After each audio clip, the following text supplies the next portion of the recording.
You're listening to The Endless Party with your hosts, Megan Elijah Armstrong.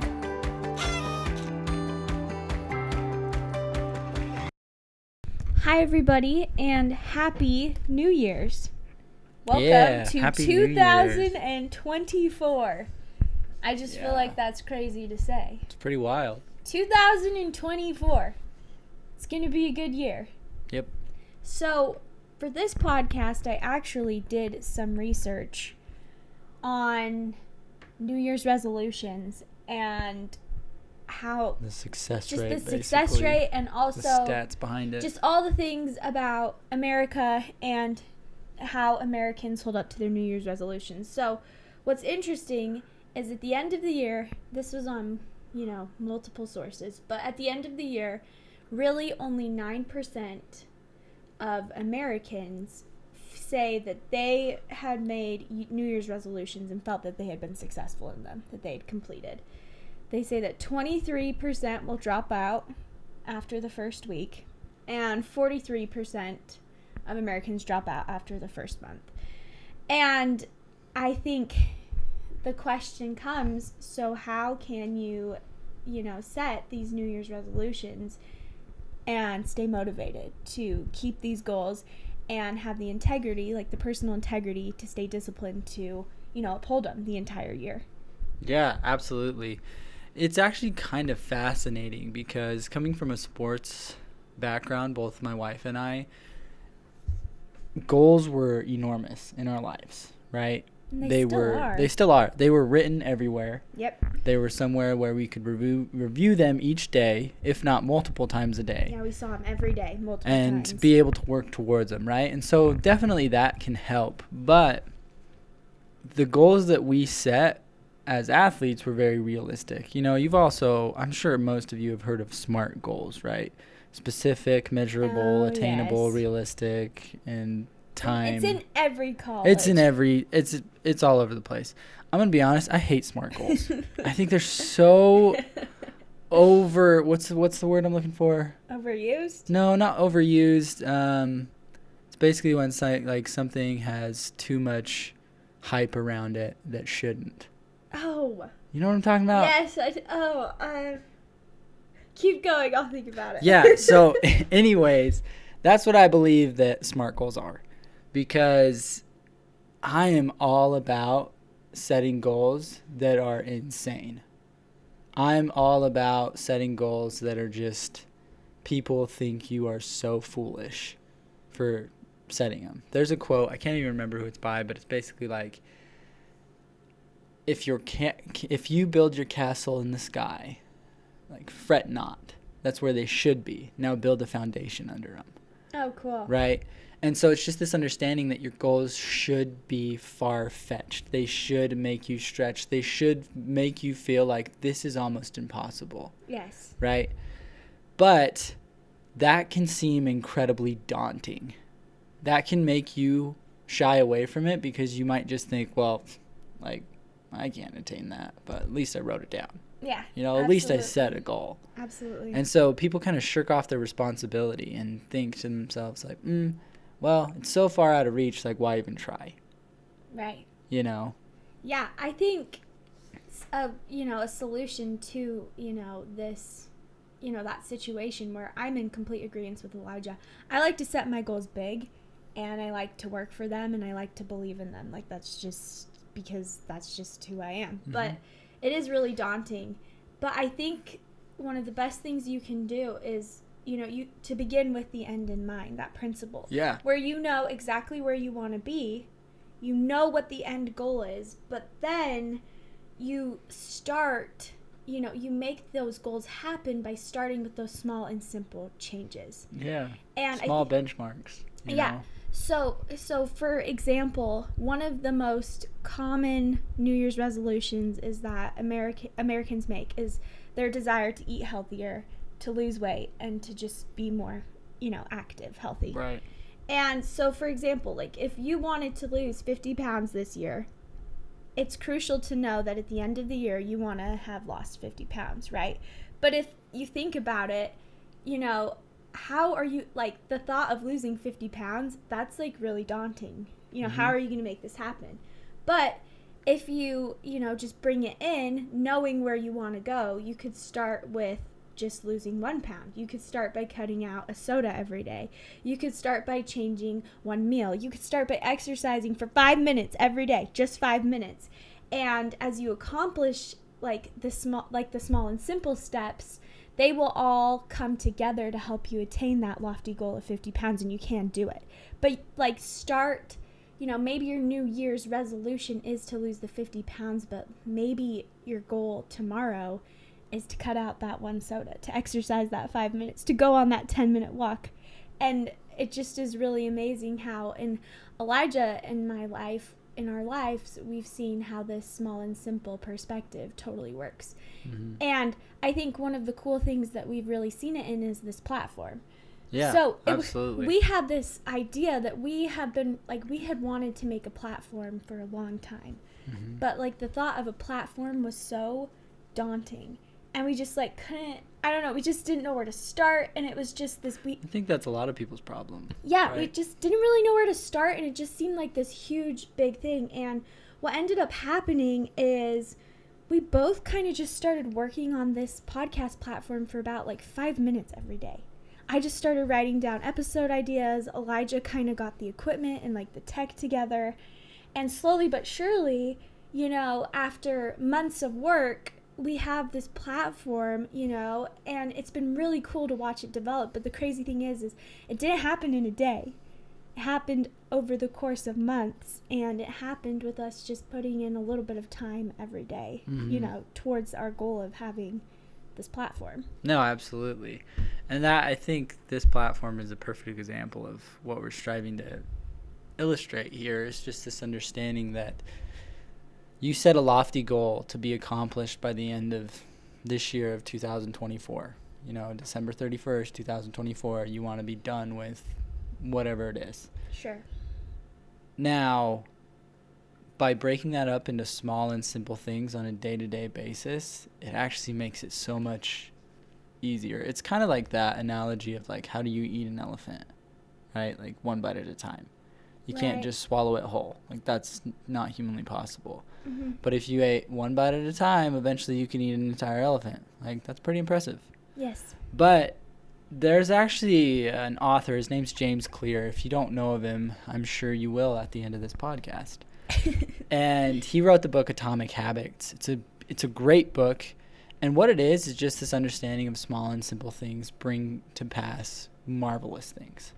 And so he talks about the 1% principle, and that's the understanding that as long as you are making 1% difference in your life each day, you are going to be unfathomably better off in a year or even a month or even a week, right? Because that 1% difference is going to accumulate really, really quickly. And by the end of the year, you won't even recognize yourself. But it's kind of cool because he talks about a lot of people the fitness. I think fitness is a huge one during New Year's. It's a huge resolution. And that's great. I think everybody should try to be more fit. But that's one of the biggest ones. And so he makes it almost comical to the point where he's like, okay, if you set a goal to go to the gym every day, he's like, go to the gym. Day one, just go. Just show up. That's all you got to do. You just walk through the door and then you leave. Right? He's like, day two, you walk through the door, you do a single sit-up. That's it. And he's like, okay, day three, you go there, you do 2 sit-ups. And he's like, so you start off so small that it's comical. Can you imagine one guy just walking in the gym, looking around, and leaves? Or one guy walks in, gets all of his gear ready, lays down, does a single sit-up, and then leaves, right? It's pretty funny. But it's just this understanding that you're getting yourself into that habit 1% at a time. And I think this is really cool. There's also, he shares a story of the British cycling team. Okay. And it's so cool because the British cycling team was basically the laughing stock of the cycling world, sports industry, right? They were garbage. Like, people were like, they shouldn't even compete. They were so bad. They were so Oh bad. my word. And so this coach came in, and he had a philosophy that they were going to be the world champions within 10 years. And so what he introduced was giving your best in every aspect of your life. And this was the 1% principle. So he even brought it down to not only their diet and their exercise, but he brought it down to how they washed their hands. And like all of these tiny, tiny microscopic things that you wouldn't even think made a difference. But because of that, like, one single act of washing their hands properly, none of them got sick as often. And so, like, all of these little things Wow. added up to the end of to their ultimate goal, right? What was so cool about it, though, he's like, but I was wrong. He's like, I wanted to win the world championship within 10 years. He's like, I did it in 5. No way. Right? Yeah, because That's of all so of these cool. small and simple changes. The big, lofty goal of being world champions, that's huge, right? That's almost unattainable. But then he changed it to small benchmarks. Okay, how are we going to get there? Well, we're going to learn how to wash our hands properly. Well, we're going to learn how to get more sleep. Well, we're going to learn how to, Yes. And so that's So that's what me and Meg are talking about. Is like, yes, absolutely. Like, build your castles in the sky. Like, dream big and set those goals that are nearly impossible, or that everybody tells you is foolish and that everybody tells you are impossible. But then, like, do the 1% each day to get to that goal. Yeah, that's amazing. I think on top of the small and simple things, I think there's one more principle that will really help you in staying, disciplined to your goals. And that's just to believe in yourself. And our next episode, actually, that we have planned is to talk all about this principle. And it's just to make the choice to believe in yourself. But if you don't believe in yourself and your capabilities, I just think it's such a loss. Like, how are you going to stick to your goals? You have to have this inherent belief, that you have this God-given potential to change the world. And like I said, we talk about it in the next episode, but you just have to, like, grasp onto this. You have to believe in who you are and what you're capable of just because you're, God's child. No, absolutely. And just to emphasize that a little more, as Meg said, we'll touch base on this in more detail, but if that is something that you struggle with, whether that's self-esteem or whether that's a belief in yourself, whatever it is, set that as a New Year's resolution to be able to have more confidence in yourself, to be a little braver, a little more courageous, and to really just love the person in the mirror, right? And recognize, like Meg said, that you have a divine potential within you. All of us do. I can promise you, if you seek out to know and ask God, what your potential is, I can promise you that he'll answer. Yeah. And that answer will change your life. Yep. And maybe that's the start of this year, is figuring out how God feels about you and figuring out, where you're going to go because of that now. Yeah, and it's actually pretty cool because Norman Vincent Peale, he writes a million beautiful books, but one of the things that he talks about is just this understanding of, by developing a faith in God, you develop a humble yet soundly realistic faith in yourself. And so start there. Start to recognize that, have faith in the divine Heavenly Father, your Heavenly Father, and that will ultimately bring faith in yourself. Yeah, absolutely. Okay, there's another thing I wanted to talk about in this podcast, and it's this idea, while New Year's is a great time to set resolutions, because it's the new year, fresh start, new beginning, something that Elijah and I actually talk about all year is that it shouldn't be the only time, Don't wait till the new year every year to start something new, to change, to make changes in your life if they're going to be positive. Oh, man. Start now. Well, it's actually pretty funny. I cannot even tell you how many people, friends, family, have told me, oh, yeah, I'm going to start exercising next year. It's like October, right? I'm going to organize these cupboards next year. Yeah, or it's like, I'm going to start saving money next year. No, start today. Right. Begin today, little by little. Like we said, it doesn't have to be this overwhelming goal, right? Just start with 1%. If you want to learn the piano, play 10 minutes. Yes. You know, if you want to get a little more fit, do 10 push-ups. Yes. Like, start small, but like begin today. Don't wait till, well, I guess today is January 1st. I know it is. But it's like, hard because it's today's but no, podcast. but seriously, right? Like, if you're listening to this on any other day other than January 1st, like, begin now. Start. And like, that's a theme don't in mine wait and until Elijah's tomorrow. life. I actually think that Elijah and I can say this because if there's something that we find in our lives that we want to implement and change, We do it immediately. we start actually in like that moment. We don't even wait till the next day normally. Yeah. Normally it's like, oh, I'm going to start this now. Well, it's actually kind of interesting because I dare any of you read any self-help book and they will ultimately say, like, begin today.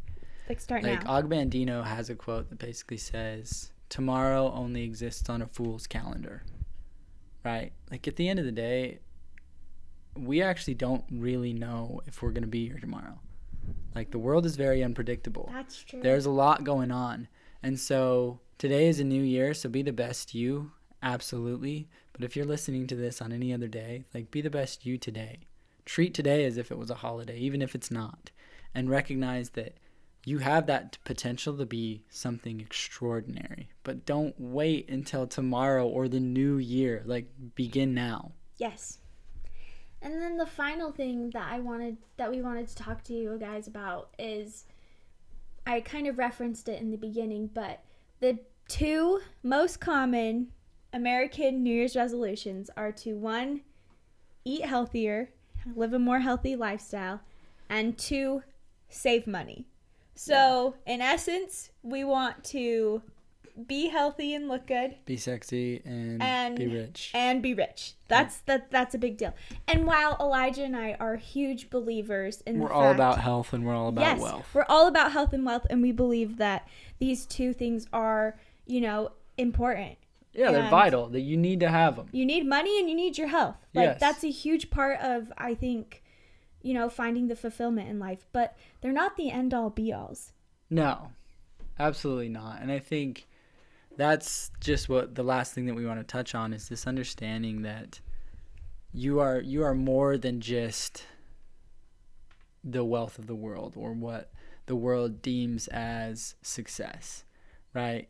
The people that you view as successful are usually what? Very, very fit, very, very wealthy, right? But I also think to the greatest people in my life who are just incredible people, who are kind, who are selfless, who are honestly like beasts, who are incredible. Like, I look back on coaches, I look back on teachers. They weren't millionaires, and a lot of them weren't. They weren't unhealthy, but they weren't like Mr. Olympian, Right. or Mr. Universe, Right. or Miss America. But they were phenomenal people. And so what we want to emphasize is just whatever goals that you are making this year, absolutely, yeah. Like, set goals to be healthier, set goals to be more wealthy, but also set goals to be a friend, to be a little more patient, to be a little kinder to maybe your nieces and nephews, or maybe even your own kids, right? Like, set the goals that are going to make an impact not only in your life, but in the lives of others. Yeah. I think some other goals could be to forgive that one person that's at the back of your mind that's really hurt you. Absolutely. To let go of resentment. Instead of watching TV, that you say, today I'm going to actually, instead of watching TV for an hour, I'm going to play with my kids for an hour. That's what I'm going to do. And just watch how these small little resolutions will change your life. Yeah, absolutely. Last thing I want to say is Jim Rohn has a really good quote. I don't know it word for word, but it goes something along the lines of, like, if you want to make $1 million, if you want to be a millionaire, like, you have to be $1 million person. So if you're setting these goals to be super sexy and super wealthy, those are all well and good, but are you that $1 million person? Like, do you honestly deserve to have that money? Do you honestly deserve to be a millionaire? Because I can genuinely say that the people that are truly, truly successful, and I'm not talking just by the ways of the world, but in a sense, yes, by all definitions, they have success spiritually, mentally, emotionally, and physically. Those individuals are $1 million people. They are $1 million people. And that understanding came from what Meg just said, letting go of resentment, playing with their kids, like spending more times with others and not focusing so much on what the world deems as success. Yeah, absolutely. So thank you so much for joining us today, and we wish you a happy new year and all the best in your New Year's goals and resolutions. We hope you attain them. And we hope you attain them. Yeah, absolutely. Till next time, Happy New Year. Goodbye. You've been listening to The Endless Party. Please feel free to join us over at our website, theendlessparty.com, for more of our content. Also, we would love to hear from you. Leave some comments and let us know what you're interested in us talking about. Seriously, like, subscribe, leave a 5-star rating, whatever it is the platform says to do, so that we can keep partying together.